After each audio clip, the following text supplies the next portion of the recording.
Middle East Report with James Dorsey on Sabahul Muslim.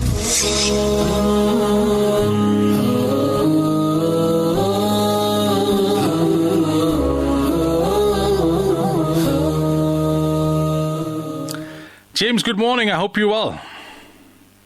Good morning. All is well. Good to be with you. So, big day today. The ICJ is expected to rule on the provisional measures in the Gaza war requested by South Africa. Indeed.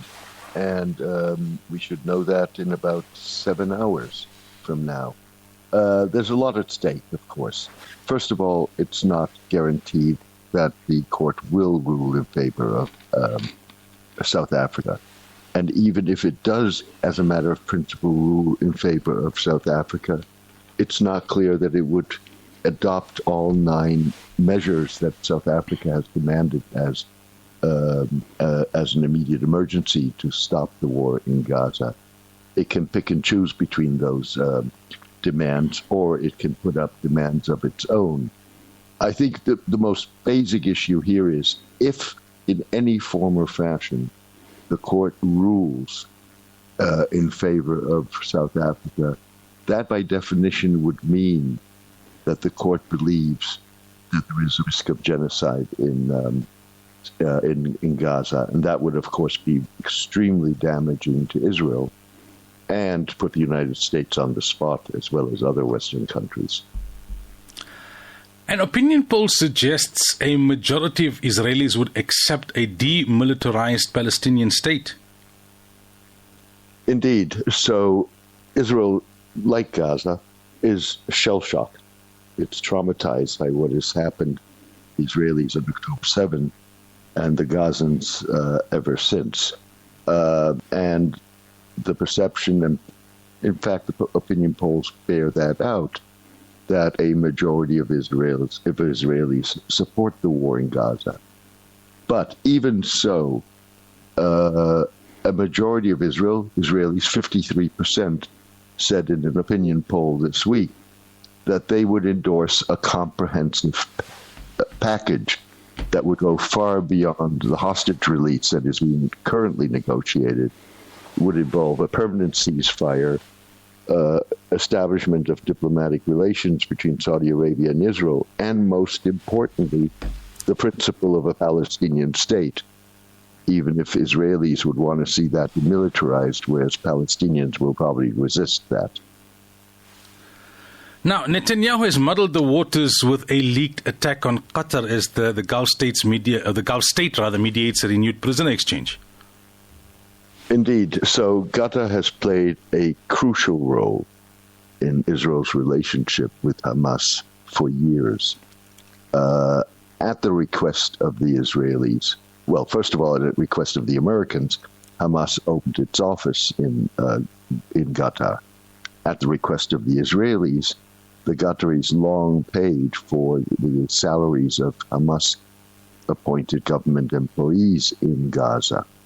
And, of course, Qatar has played a central role in everything, in all interactions between Hamas and Israel, all nonviolent interactions, since the October war erupted, or the Gaza war erupted. Now a private conversation of Netanyahu's has leaked in which he calls the Qataris' involvement problematic, criticizes the Qataris for, and actually expresses anger against Qatar for not exerting sufficient pressure on Hamas in the negotiations. And all of this while Israel has never, certainly not since October 7, publicly, at least Netanyahu hasn't, publicly thanked Qatar for its efforts. Other Israeli officials have warned that any rupture with Qatar would undermine efforts to release the hostages or get a ceasefire. Now, in a sign of things to come, Saudi Arabia is set to open an alcohol shop for non-Muslims.